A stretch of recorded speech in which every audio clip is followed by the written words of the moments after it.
Welcome to the Sleeping Barber Podcast. PostPod. It's the PostPod. With V and Marc. It's the PostPod. It's the PostPod. It's the PostPod. We need somebody to get some We'll make that a jingles song. for. It's the PostPod. This is our own music. We're going to be musical creators right now. Dude, well, first of all, we could probably get AI to do it. Yeah, totally. I think you showed me this. There's this one feature in Riverside where like it takes both of our voices and it makes it one. And then you're like, I hear Marc, I can hear V in this, but it's like coming from one channel. It just seems really spooky. Well, you can also now, speaking of what we were just talking to Alan about, you can also crop or edit words, change the word with the copy, like the text, and then it will use your AI voice to reinsert the sound of the word. I don't know. It's wild. It's a fascinating space. I don't know.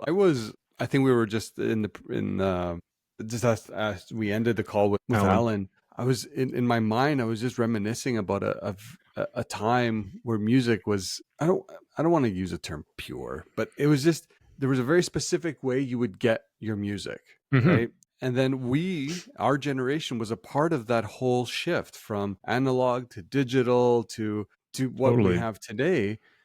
And there's something to be said about the way you talked about the Thriller album as an example. That was such a pinnacle moment, even for us, like as consumers at the time. And I'm just blown away on how much that industry has changed. And if you think about like it's the artist, it's the labels, it's the consumer. There's so many moving parts here that it always seems one part is always being disrupted in some way. And I think right now with AI, we're seeing like the artists themselves being more disrupted than ever before. Yeah, for sure. It's interesting because we didn't really talk about this exactly with Alan, but I think before the internet, music industry was defined by the album and labels. And then after the internet, it became more defined by the artists than ever before, and songs, not specifically albums anymore. It's just the individual kind of songs. And it's just wild when you think about, what did he say it was 120,000 songs per day are uploaded? 103,000. And then upwards of about 25% of them are never listened to. Never listened to on so Spotify you think about, right now. Like there's so much competition for attention, not just in the music industry, but how do you stand out? Like in prep for this, I watched so many videos on how to market. If you're a new artist, and there's all kinds of talking heads that are out there that are experts and things. And it's funny. I loved his take on it. He's like, I don't know how you break through, but there seems to be all these formulas. And just like in regular marketing, there seems to be all these, playbooks and formulas on how to do it right. But it's funny. If everybody could just follow the YouTube video and do it right, like there wouldn't be 25% of the songs never downloaded. Well, think about it. I guess the other side of this is we're quote unquote content creators ourselves, and we have established like a really decent following. But when we look at the YouTube side, how hard it is to break through on the YouTube side as well, because now you're integrating more. It's not just the audio that people hear, it's the visual stimulus as well. How do you bring it to life, the album art, etc.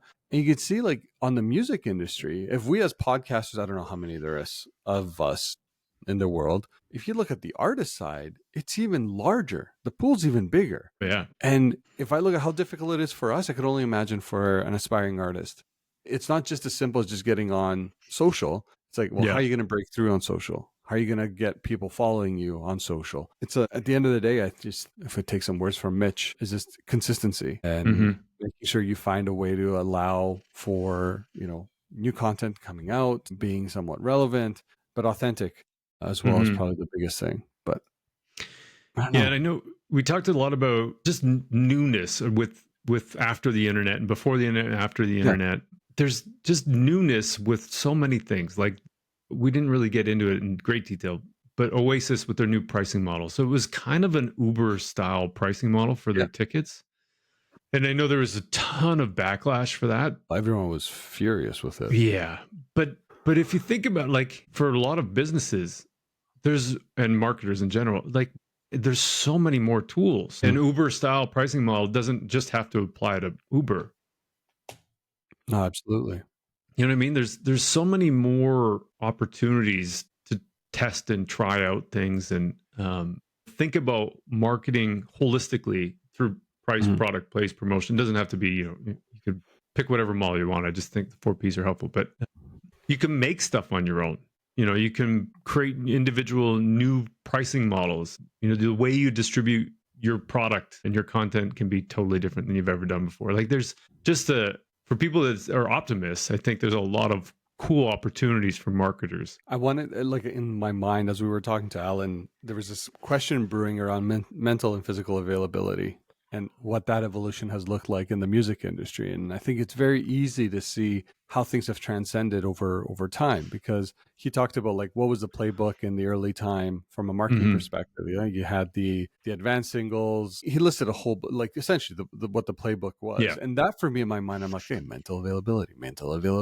And then the physical label became, or the album became available. So on the release day, so people would flock to all these stores, pick up the album, and it was quite simple in that context. Now, when you're thinking about both mental and physical availability, I would argue people just like release the music. So it's releasing the music and then trying to build fame around it. So it's almost in reverse. You're not creating that same anticipation. And I'm not talking about just established artists though. Established artists, you probably have more of the, what a pre-release could look like before an album releases, etc. But like, again, for aspiring artists, you're releasing that music as much as possible to try to gain traction across all these platforms. So anyways, I think there's a big mental and physical availability element here that is, likely going to, like you said, likely going to get disrupted here with AI. Yeah, it's funny. One thought just popped in my head around the American Idol and all the shows. I'm like, there's no way there's only 2 or 3. But now I'm looking at Kelly this. Clarkson's one. She was season 1. Yeah. Carrie Underwood was season 4. Right. And I'm looking at the Jordan Sparks. I don't know a lot about her, but I know Philip Phillips, I think, is somewhat popular. So that's 4. How about I don't recognize the most recent guy? Wasn't he? He quit. I looked up. He was a contestant, but then he quit. Okay, I think never mind. 2 or 3 episodes in, but yeah, it's interesting. For as popular as that show is, it's interesting that it's not like I don't recognize most of the people that have been winners. Yeah, it's interesting, and they're all super talented people. Oh, absolutely. So it's not even just about talent. Yeah, I was just going to say, is it because like the format is made for TV versus it being like a actual music first kind of platform?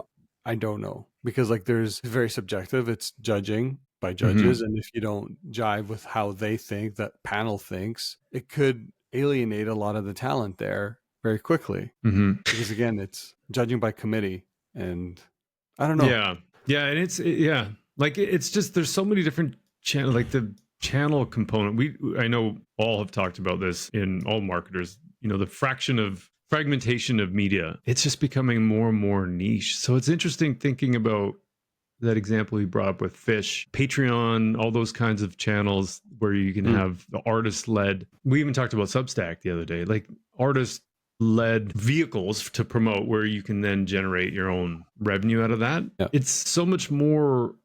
From a marketing perspective, there's so much more opportunity than ever before. Yeah, it's also challenges, as we just talked about breaking through. But yeah, there's just so much. Like, it's fascinating. It's a really interesting space, to be honest with you. Man, like Alan was like on point with all his facts there. Holy smokes! Like he knew the numbers like immediately. Because I remember you said like 60 to 100,000 songs. It's 103,000 specifically. It's like, yeah, okay, right? It's like, yeah, something has to be said. Go ahead. No, it's just something has to be said for individuals that take pride in their work, and I think that transcends things like artists as well. There's a couple examples also we were talking about breaking through that I just wanted to bring up here in this part of the conversation. We didn't talk about Beyonce's visual album or U2's Song of Innocence album, but those are interesting in the sense that how they released them. Beyonce just announced one day, she was like, I got a new album out, and it blew up. Taylor Swift did that on the New Heights podcast as well. But and then U2 did a thing with iTunes where they just force downloaded it into everybody's iTunes. And so there was some pushback with that and some problems with that. But the distribution channels there are kind of interesting, but also that they're giant albums or giant bands. that had mental and physical availability. They had the mental availability like because they're so popular, and then the physical availability of the distribution channels makes it so easy for them to now get their albums out to a lot of people. Mm-hmm. That's changed a lot about just distribution. So I don't think you can, like, I think it's the mental and physical availability thing applies totally here. But I think there's a lesson for all of us in that thinking about ways to get your product more available at all times in all formats and all that kind of stuff really does make a difference. Yeah, Alan brought up another great point though, is like all these artists right now that are coming out, they're not only competing with the artists of today, they're competing with the artists of yesterday as well. Ones that are, long gone. And think about how the record labels still own the rights for 75 years after the passing of an artist. I was in Vegas in January for the Consumer Electronics Show, and one of our vendors took us to the Sphere. And we watched the U2 concert in the Sphere. Mm-hmm. And as Alan was talking about, the holograms and things like that, this is, there's so many vehicles for these record labels to continue to pump out content or repurpose old content in a way for consumers to continue to consume. Because like, let's say U2, is long gone. They have a lot of great music, and there's going to be people that are still going to want to listen to it. So that means all you have to do is go to the Sphere and catch one of their recorded live shows, and it kind of gives you that pseudo experience. You can see how it becomes a lot more difficult to break through, because people, as we age, will always become more nostalgic. That's just human nature. Totally. The other part about that just made me kind of think about the category that you think you're in. Like we often define ourselves in such a narrow category. So you were just saying like Sabrina Carpenter is a new artist, relatively new artist that came out. She's competing with AC/DC and all these other bands that are out there long before her time. But it makes me think a lot about when we think about our own products and our own services and all that kind of stuff, we often think, well, we're in a very niche group of, here's our defined competitor set. And, when you think about like things like a job to be done, like when we were talking with Mimi and Jan, often there's a lot more products that are capable of doing the job and that people hire to do the job than we ever really think about, because they're not in our predefined competitor set. And so it's interesting thinking about the music industry in that context as well. Like if I'm just trying to listen to music, there's all kinds of music that is competing for my attention, and I can't listen to more than one song at one time. No, absolutely. I was just reminded of this. I don't know if you listened or heard of, maybe your girls do, Dua Lipa. She did this album called Nostalgia, and it was a lot of the, I don't know. Never mind my girls. I listen to Dua Lipa. Oh, sorry, buddy. But profiling me. I'm sorry, man. I don't appreciate that. I'm so sorry. But the whole album, there was like almost like spin-offs of music of the 90s, the 80s, etc. And I wonder if this is the answer to some of the artists saying, you know what, we can't beat them, we're going to join them, and we're just going to bring some of this music back with a remake and have the older generation, like the boomers, the Gen Zs, the Gen Xs, the millennials, still listen to us because these songs are songs that they grew up with. Right. I don't think there's anything new. I don't think anyone's ever released an entire album that way, but I think maybe that's a way to combat the still driving relevance. But there's a song, Sally, When the Wine Runs Out. I think it's just relatively new. It's an awesome song. It's so fun. I think it just came out 2025, but it sounds so much like songs that I remember growing up. It has a definite nostalgic view. And it's hard to put my finger on it, but I think it's kind of what you're describing. And maybe that's part of the marketing too, is like hooking people with the things that seem familiar. Exactly. Yeah. Well, I remember I was listening to, like, sometimes I'll listen to the radio as an old person does. And like, why does this song sound familiar? But the words aren't the same. What? Yeah. But anyways. Yeah. Anyway, that was a really fun chat. Interesting to listen to someone with all that expertise and the history and the knowledge that he has. Absolutely. For anybody, we'll put a whole bunch of different links in here. There's a ton of great stuff he's produced, including, like, there's a really interesting one about the rise and fall of MP3 put together. There's tons and tons of good stuff that we'll put in the show notes. But Yeah. Alan, if you're still listening, thanks once again for joining us on the podcast. We genuinely enjoyed your insights. Looking forward to getting this out there. Yep. And thanks for keeping us in your ears. Thanks, everybody. We'll talk to you soon. Ciao.